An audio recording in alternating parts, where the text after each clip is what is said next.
ఈరోజే మంగళవారం, హనుమంతుడికి ఎంతో ఇష్టమైన రోజు. ఈరోజు ఈ కథను వింటే చాలు, ఆ స్వామి యొక్క అనుగ్రహం మీకు తప్పకుండా కలుగుతుంది. మరి ఆ కథ ఏంటో ఇప్పుడు ఈ వీడియోలో తెలుసుకుందాం. పూర్వం గాలవుడు అనే కిరాతకుడు ఉండేవాడు. అతను ఆహారం కోసం జంతువులను వేటాడుతూ ఉండేవాడు. అతను ఇంటిని లక్ష్మీ కళతో ఎంతో చక్కగా నిర్వహించుకునేవాడు. గాలవుడికి 40 సంవత్సరాల వయసు వచ్చింది. కానీ అతనిలో ఏదో తీరని లోటు. అలా కాలం గడుపుతూ ఉండేవాడు గాలవుడు. ఒకరోజు వేట కోసం అడవికి వెళ్ళాడు గాలవుడు. అడవిలో జింక కనబడింది. దాన్ని తరుముకుంటూ వెళ్ళాడు గాలవుడు. కానీ మధ్యలో అది అదృశ్యమైపోయింది. దానికి గాలవుడు ఎంతగానో దుఃఖించాడు. మృగం కనిపించకపోవడంతో ఎంతో బాధపడ్డాడు. జింక మాయమైన ప్రదేశం నైమిసారణ్యం. అలా జింకను వెతుకుతూ నైమిసారణ్యం చేరుకున్నాడు గాలవుడు. నైమిసారణ్యంలో అనేక మంది మహర్షులు ఉంటారు. అక్కడ ఉన్న మహర్షులను చూసి వారిని సేవించి తన మనసులో ఉన్న బాధను చెప్పుకుని దాన్ని మార్చుకోవాలని అనుకున్నాడు గాలవుడు. వెంటనే అక్కడ దగ్గరలో ఉన్న పుష్కర ముని ఆశ్రమానికి చేరుకున్నాడు. లోపలికి వెళ్ళి మునికి నమస్కారం చేసి ఇలా పలికాడు. మునిపుంగవా, నా పేరు గాలవుడు. నాకు దేనిపైన ఆసక్తి ఉండటం లేదు. ఏదీ కూడా రుచిగా అనిపించడం లేదు. ఓ మహర్షి, మీ దర్శనంతో నా జన్మ చరితార్థమైనది. నా మనోవ్యధ తగ్గేటువంటి మార్గాన్ని చూపించండి అని కోరాడు. దానికి మహర్షి ఇలా పలికాడు. చూడు గాలవా, నీ మనోవ్యధ తగ్గాలంటే ఇక్కడే కొంతకాలం వేచి ఉండు అని సలహా ఇచ్చాడు. దీంతో గాలవుడు ప్రతిరోజు పుష్కరుణ్ణి సేవిస్తూ ఫలాలు, కాయలు, పూలు కోసి తెస్తూ దర్భలు కోసి అందిస్తూ అక్కడే ఉండిపోయాడు. గాలవుడి యొక్క శ్రద్ధా భక్తులకు పుష్కరముని ఎంతగానో సంతోషించి అతనికి హనుమత మంత్రాన్ని ఉపదేశించాలి అనుకున్నాడు. కానీ ఇలా ఆలోచించాడు. హనుమత మంత్రాన్ని ఇతనికి ఉపదేశించవచ్చా? ఉపదేశిస్తే హనుమ అనుగ్రహిస్తాడా? హనుమ ప్రసన్నుడై ఇతని యొక్క కోరికను తీరుస్తాడా అనే సందేహం మునిలో కలిగింది. అందుకే ఏమీ మాట్లాడకుండా కొంతకాలం ఆగాడు. ఆ తరువాత ఒకరోజు నిండు మనసుతో హనుమను స్మరించాడు మహర్షి.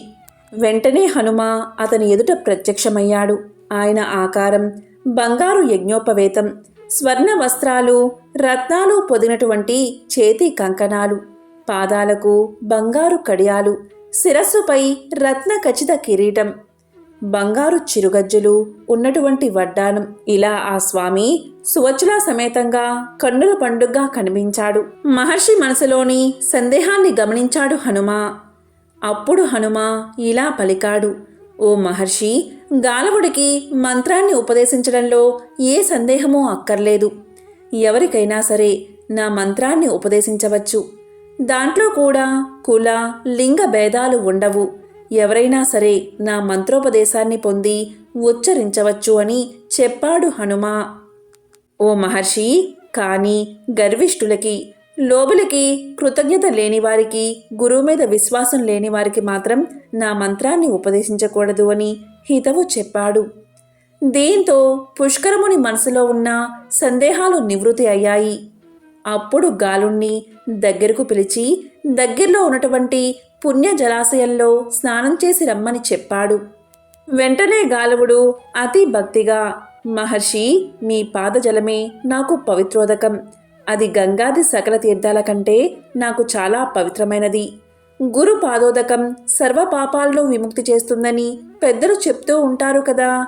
కాబట్టి నేను వేరే పవిత్ర జలంలో స్నానం చేయవలసిన అవసరం లేదు. మీ యొక్క పాదజలమే నా యొక్క సకల పాపాలను తొలగించేస్తుంది. నన్ను అనుగ్రహించండి స్వామి అని వేడుకున్నాడు. గాలవుడి భక్తిని చూసిన పుష్కర మహర్షి చలించిపోయాడు. తన యొక్క పాదజలాన్ని గాలవుడి శిరస్సుపై చల్లాడు. గాలుడి విశ్వాసం అంత గొప్పది మరి. వెంటనే గాలవుడి పాపాలన్నీ తొలగిపోయాయి. లోపల ఉన్నటువంటి వ్యాధి కూడా నివారణ అయిపోయింది. ఎంతో ఆరోగ్యవంతుడు అయ్యాడు. వెంటనే మహర్షి అతనికి హనుమద్ ద్వాదశాక్షరి మంత్రాన్ని ఉపదేశించాడు. వెంటనే గాలవుడు మహర్షి సన్నిధిలో 108 సార్లు ద్వాదశాక్షరి మహామంత్రాన్ని జపించాడు. వెంటనే ఫలితం దక్కింది. అతీంద్రియ శక్తులు అతనికి లభించాయి. భూత, భవిష్యత్, వర్తమానాలు తెలుసుకోగలటువంటి సామర్థ్యం లభించింది అతనికి. ఆకాశ గమనం వచ్చింది. అన్ని లోకాల్లో కూడా తిరిగేటటువంటి శక్తి వచ్చింది. సిద్ధ, చార, గంధర్వ గణాలు గాలుడి యొక్క శక్తి సామర్థ్యాలు చూసి ఎంతో సంతోషించి పుష్పవర్షం కురిపించారు. దీంతో గాలవుడు పుష్కర మహర్షిని చేరి నమస్కారం చేసి, మహానుభావా, నిరంతరం మీ యొక్క పాద పద్మాల మీద నాకు భక్తి కలిగేలా వరాన్ని ఇవ్వండి అని కోరుకున్నాడు. అందుకు గురువుగారు ఎంతో సంతోషించి గాలవుణ్ణి ఆశీర్వదించి, గాలవా, నేను చెప్పేది విను. నీవు ఈ హనుమద్ ద్వాదశాక్షరి మంత్రాన్ని కడు నిష్ఠతో పఠించు. దేన్ని విసర్జిస్తే నీకు కష్టాలు తప్పవు అని హెచ్చరించి ఆశీర్వదించాడు. ఇక ఇంటికి బయలుదేరమని చెప్పాడు. కానీ గాలవుడు గురువుగారిని విడవలేక అక్కడి నుండి ఎంతో బాధతో తన ప్రాంతానికి చేరుకున్నాడు. హనుమకు సంబంధించిన మరొక విశేషమైన కథను ఇప్పుడు విందాం. తన గానంతో రాతిని కరిగించి దేవగాయకులకి కనువిప్పు కలిగించిన హనుమ. శ్రీరామచంద్రునికి దాసాను దాసుడు హనుమంతుడు. దాస్యభక్తికి ప్రతీకగా కూడా హనుమంతుణ్ణి చెప్తారు. ఆంజనేయుడు భక్తికే కాదు, ముక్తికి కూడా మార్గదర్శకుడు. ముక్తికోపనిషత్తును స్వయంగా హనుమంతుడే చెప్పాడు. అలాగే వేదాంత విషయాలు కూడా సీతారామాంజనేయ సంవాదంలో పేర్కొన్నాడు. ఆంజనేయ స్వామి సూర్య భగవానుడి దగ్గర సకల శాస్త్రాలు నేర్చుకుని నిష్ణాతుడు అయ్యాడు. నిరంతరం రామనామంలో లీనమై ఆత్మ సంయోగ స్థితిలో ఉండే హనుమ సంగీతంలో కూడా ఉద్దండుడైన పండితుడు. ఒక సందర్భంలో నారద తుంబురుల మధ్య ఎవరు గొప్ప అని వివాదం ఏర్పడింది. పరమశివుని డమరుకనాదం నుంచి జన్మించిన సంగీతాన్ని విశ్వవ్యాప్తం చేసేందుకు బయలుదేరిన వారే ఇద్దరూను. నారదుడు దేవర్షి, నారాయణ నామంలో నిరంతరం రమించేవాడు. మహతి అనే వీణపైన అద్భుతమైన రాగాల్ని పలికించే సంగీతజ్ఞుడు. ఇక తుంబురుడు గంధర్వుడు, సంగీతంలో అపారమైన ప్రావీణ్యం కలిగినవాడు. కళావతి అనే వీణని చేపట్టి గంధర్వగానం చేస్తూ ఉంటాడు. ఇప్పటికీ సంగీత గురువులుగా వీరిద్దరినీ ముందుగా పూజించడం అనే సాంప్రదాయం సంగీత విద్వాంసుల్లో కనిపిస్తూ ఉంటుంది. అటువంటి వీళ్ళిద్దరూ ఎవరు గొప్పో తేల్చుకుందామని బ్రహ్మదేవుడి దగ్గరకు చేరారు. అయ్యా, సంగీతంలో ఎవరు గొప్ప అనే వివాదం మా ఇరువురి మధ్య చోటు చేసుకుంది. కాబట్టి మాలో ఎవరు గొప్పవారో మీరే తేల్చండి అని బ్రహ్మను తుంబురుడు అడిగాడు. నారద తుంబురుడి మాటలు విన్న బ్రహ్మదేవుడు ఇలా సమాధానం చెప్పాడు. సంగీత శాస్త్రంలో ఎవరు విద్వాంసులో చెప్పాలి అంటే ముందు ఆ న్యాయ నిర్ణేతకు సంగీతం గురించి పరిజ్ఞానం ఉండాలి. కాబట్టి అలాంటి అర్హుడు ఒక్కడే ఉన్నాడు. అతడే గంధమాదన పర్వతం మీద ఉండే ఆంజనేయుడు. అతని దగ్గరకు వెళ్తే మీ సమస్యను పరిష్కరిస్తాడు అని చెప్పాడు బ్రహ్మ. దీంతో నారద తుంబురులు అక్కడి నుంచి గంధమాదన పర్వతంపై ఉన్న ఆంజనేయస్వామి దగ్గరకు చేరుకున్నారు. అక్కడికి చేరుకుని ఆంజనేయుడికి నమస్కారం చేసి ఇలా పలికారు. ఆంజనేయ, మా వివాదం గురించి చెబితే బ్రహ్మ మీ దగ్గరకు పంపించారు. మాలో ఎవరు గొప్ప సంగీత విద్వాంసుల్లో తేల్చి చెప్పాలని కోరారు. దానికి హనుమ ఇలా పలికాడు. హనుమ గొప్ప వినయ సంపన్నుడు కాబట్టి గొప్పలు అసత్యాలు పలికేవాడు కాదు. హనుమ ఇలా పలుకుతాడు. నేను రామ సేవకుణ్ణి, సంగీత విద్వాంసుణ్ణి కాదు. కానీ మిమ్మల్ని బ్రహ్మగారు పంపించారు అని అంటున్నారు. కాబట్టి నాకు తెలిసినంతవరకు రామకృపతో ప్రయత్నిస్తాను అన్నాడు హనుమ. హనుమ నారద తుంబురులతో ఇలా అంటాడు. ముందుగా మీరు మీ వీణల్ని అక్కడే ఉన్న ఒక శిల మీద ఉంచి నేను చేసే రామగానాన్ని వినండి అని కోరాడు. హనుమంతుడి మాటపై నారద తుంబురులు వారి వాయిద్యాలను అక్కడే ఉన్న ఒక శిలపై పెట్టారు. హనుమ గానం చేయడం మొదలు పెడతాడు. రామనామామృత గానాన్ని గుండ క్రీరాగంలో ప్రారంభించాడు. అలా పాడుతూ ఉండగా శిల కరిగిపోయింది. అలా కరిగిన శిలలో వీణలు మునిగిపోయాయి. ఇక్కడ నారద తుమ్మురులు హనుమగానంలో మునిగిపోయారు. వారితో పాటు సమస్తమైన ప్రకృతి రామనామంలో లీనమైపోయి ఆ గానంలో పరవశమైపోయింది. అలా తన్మయ స్థాయికి వెళ్ళిన హనుమగానం తిరిగి మళ్ళీ ఈ లోకంలోకి తీసుకొచ్చి ఆగింది. ఆయన గానం ఆగగానే ఆ శిల తిరిగి ఘనీభవించింది. ఆ శిలపై పెట్టిన నారద తుంబురుల వీణలు హనుమగానానికి కరిగిపోయిన శిలలో చిక్కుకుని ఘనీభవించిన శిలలో ఇరుక్కుపోయాయి. ఇది చూసిన నారద తుంబురులు అవాక్కైపోయారు. ఆంజనేయ స్వామిని తమ వీణలు ఇప్పించమని వేడుకున్నారు. మీ గానంతో తిరిగి ఆ శిలని కరిగించి మా వీణలు మాకు అనుగ్రహించండి స్వామి అని వేడుకున్నారు. నారద తుంబురులు తమ ప్రావీణ్యాన్ని అంతా ఉపయోగించారు. వారికి చెమటలు తప్ప శిల మాత్రం కరగలేదు. తమ అజ్ఞానాన్ని తెలుసుకుని హనుమ దగ్గరికి చేరి హనుమకు నమస్కారం చేసి, స్వామి, మా అజ్ఞానానికి మేము సిగ్గుపడుతున్నాము. నీకు మించిన సంగీత విద్వాంసుడు 7 లోకాల్లోనే లేడు. మా గర్వం అణిగిపోయింది. తిరిగి మా వీణలను మాకు ఇప్పించండి స్వామి అని ప్రార్థించారు.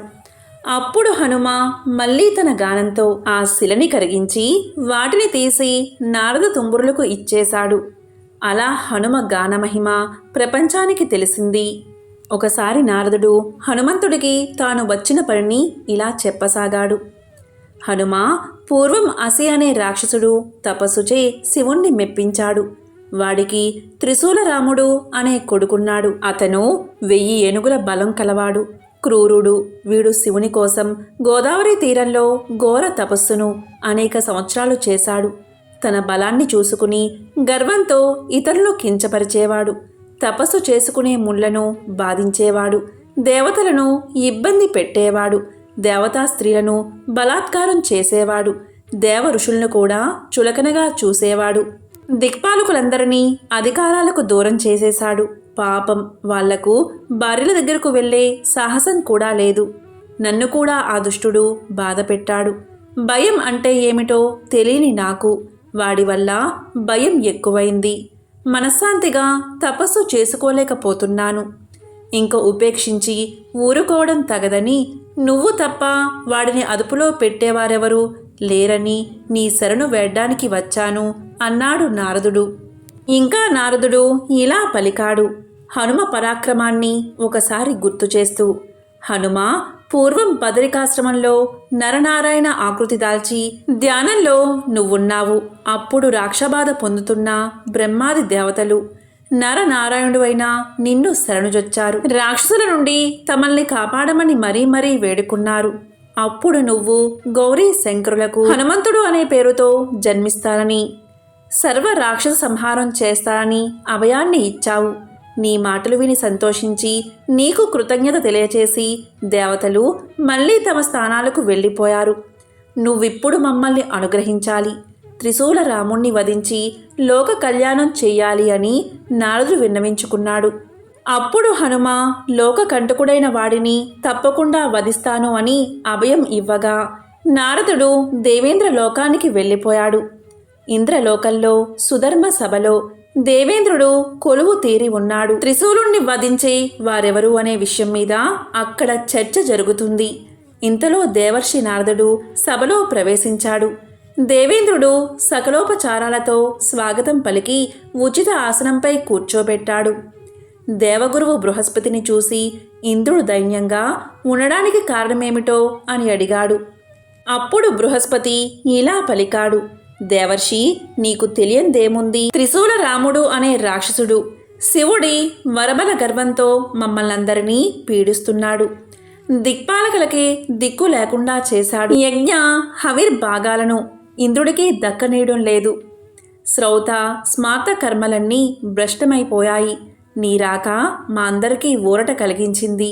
ఇంద్రుడి కష్టాలు పోయే ఉపాయం చెప్పాలని మేమందరం నిన్ను ప్రార్థిస్తున్నాం అన్నాడు బృహస్పతి.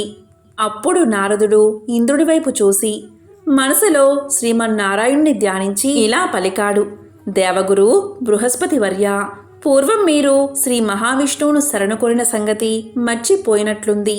ఆయన భూలోకంలో ఆంజనేయుడిగా జన్మించి రాక్షస సంహారం చేస్తానని అభయం ఇచ్చిన సంగతి మీకు గుర్తులేదా? ఆంజనేయుడు పంపా తీరంలోనే ఉన్నాడు.